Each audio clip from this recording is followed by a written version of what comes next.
أعوذ بالله من الشيطان الرجيم. بسم الله الرحمن الرحيم. الرحمن علم القرآن خلق الإنسان علمه البيان. الشمس والقمر بحسبان والنجم والشجر يسجدان. والسماء رفعها ووضع الميزان ألا تطغوا في الميزان وأقيموا الوزن بالقسط ولا تخسروا الميزان.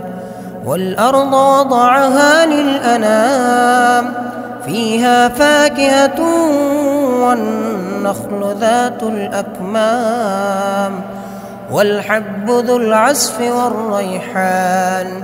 فبأي آلاء ربكما تكذبان؟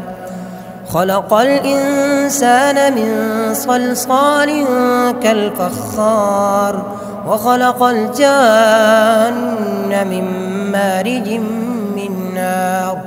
فبأي آلاء ربكما تكذبان؟ رب المشرقين ورب المغربين. فبأي آلاء ربكما تكذبان؟ مرج البحرين يلتقيان بينهما برزخ لا يبغيان. فبأي آلاء ربكما تكذبان؟ يخرج منهما اللؤلؤ والمرجان. فبأي آلاء ربكما تكذبان؟ وله الجوار المنشآت في البحر كالأعلام. فبأي آلاء ربكما تكذبان؟ كل من عليها فان ويبقى وجه ربك ذو الجلال والإكرام. فبأي آلاء ربكما تكذبان؟ يسأله من في السماوات والأرض كل يوم هو في شأن. فبأي آلاء ربكما تكذبان؟ سنفرغ لكم أيها الثقلان. فبأي آلاء ربكما تكذبان؟ يا معشر الجن والإنس إن استطعتم أن تنفذوا من أقطار السماوات والأرض فانفذوا لا تنفذون إلا بسلطان. فبأي آلاء ربكما تكذبان؟ يرسل عليكما شواظ من نار ونحاس فلا تنتصران. فبأي آلاء ربكما تكذبان؟ فإذا انشقت السماء فكانت وردة كالدهان. فبأي آلاء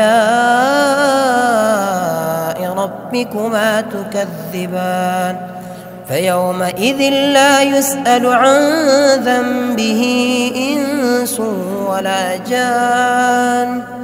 فبأي آلاء ربكما تكذبان؟ يعرف المجرمون بسيماهم فيؤخذ بالنواصي والأقدام.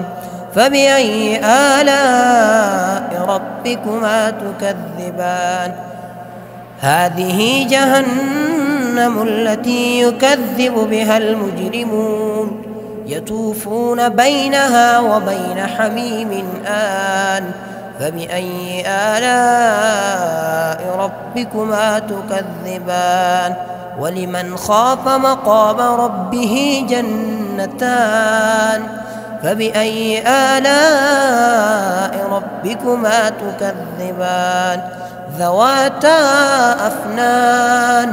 فبأي آلاء ربكما تكذبان؟ فيهما عينان تجريان فبأي آلاء ربكما تكذبان فيهما من كل فاكهة زوجان فبأي آلاء ربكما تكذبان متكئين على فرش بطائنها من استبرق وجنى الجنتين دان فبأي آلاء ربكما تكذبان فيهن قاصرات الطرف لم يطمثهن إنس قبلهم ولا جان فبأي آلاء ربكما تكذبان كأنهن الياقوت والمرجان فبأي آلاء ربكما تكذبان هل جزاء الإحسان إلا الإحسان فبأي آلاء ربكما تكذبان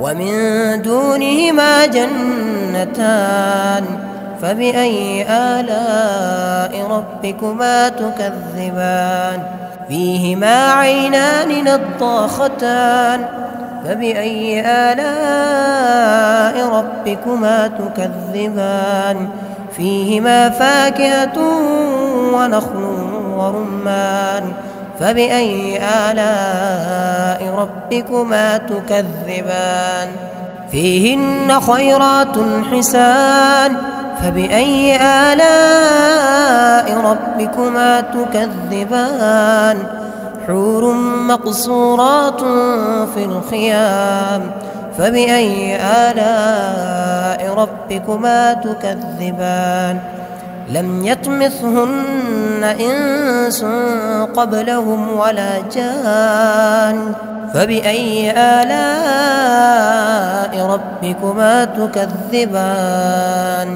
متكئين على رفرف خضر وعبقري حسان فبأي آلاء ربكما تكذبان تبارك اسم ربك ذي الجلال والإكرام